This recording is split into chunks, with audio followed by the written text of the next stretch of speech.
I'm trying to play Zizou in my head here, right? So I can't count on Hazard. Asensio is still out. Gareth Bale, I mean, I don't know what the hell. I'm so tired of this dude. Like, I don't want to be mean, but, you know, he's injured. What was it this week? What was the issue this week? No, this week he was left out of the squad. There was no, at least there was no public admission. It was a technical decision this week. Technical decision, which is what they always call it. I love that phrase. Technical decision. It's an 18-man squad. Yeah, 18 people. Yeah. And Gareth Bale can't get into the 18 for a technical decision. And you want us to believe Zizou? And yeah, stick up for your boy Zizou. Yeah, of course I will. I'm waiting for your point because I still can't hear your point. You want us to believe that Gareth Bale wasn't there because of a technical decision. He's not unfit. He's not on the naughty step. He's not playing golf. It's a technical decision, which translated into English means Zizou thinks that there are 18 Real Madrid players who are better than him right now. Yeah, exactly. And that will change because... Does it mean that? Or does it mean Zizou thinks, I want this guy fit for the Champions League in case I need him, not necessarily if I need him? Honestly, I'm not messing around. I wouldn't be massively surprised if he starts against Man City. Yeah, because Zidane is capable of doing this. Yes, definitely. And because you need 18 players on the team sheet, Valverde being on the bench, it's similar. It's a similar thing.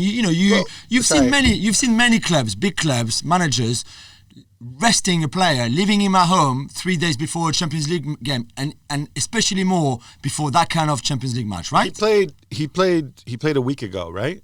Like, I'm not saying Bale would have made the difference, but going forward, I don't feel that Zidane, would it be safe to say, you guys tell me, that Zidane views Bale as somebody who is central or critical to Real Madrid's fortunes this season? No, but he will use him because... But that's not the same thing. Exactly. Yeah. Okay. He could be useful without being central or critical. Yeah. Now, and listen. So Hazard is injured and has been injured for most of the season, right? He had that 3-4 good games in a row, ended up with the PSG game at the Bernabeu where he got injured by Meunier, and then that's it. So Zidane knows how to deal with no Hazard in the team, right?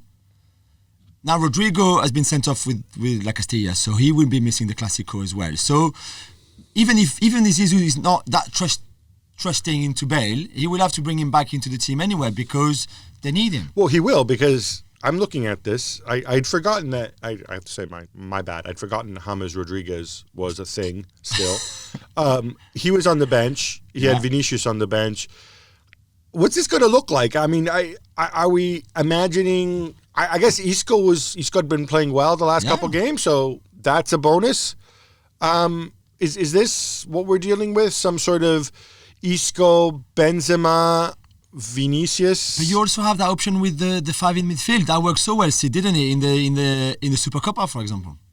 That's the thing. I mean, this is the thing that I anticipate, although Zidane quite often surprises us. If you look at the way Zidane has managed a squad, for 2 or 3 years, and I apologies for going back a long way, but let's do this. For 2 or 3 years, he had Benzema, Bale and Ronaldo up front, and he said that those three were untouchable. But every time one of them was injured, or almost every time one of them was injured, he took the opportunity to play an extra midfielder rather than play free up front. And I think there's a part of him that would rather load the midfield, or at least rather have more players in there. So what we've seen in recent weeks without Hazard, and I think this is one of the other things when you talk about this crisis, and of course Hazard fits into the crisis, his injuries. Oh, it's another problem. But they got these good results without him. And in part what he's done is reinforce midfield. So he's playing the 4-3-3. And yet instead of it being a 4-3-3, it's a 4-3-2, then with one extra element, which is Isco, who kind of floats somewhere between the right-hand side of midfield or somewhere between being behind the forwards. I don't think it's impossible. And we looked at this midfield and think, well, what happens in the big games? What happens in the big games is that Casemiro will play, Fede Valverde will play, Toni Kroos will play.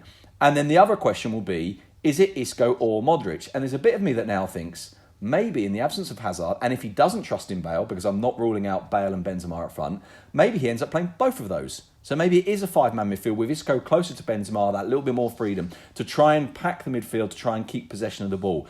Now, obviously, I don't know this, and it might well be that he does go and he plays Vinicius, but I suspect that Rodrigo wasn't going to start this game anyway. I suspect that Vinicius probably wasn't going to start this game anyway. As I say, I wouldn't be at all surprised if it's Bale and Benzema up front. Well, thank you very much for watching ESPN on YouTube. For more sports highlights and analysis, be sure to download the ESPN app. And for live streaming, premium content, and let's not forget as well, ESPN FC 7 days a week. Subscribe to ESPN Plus.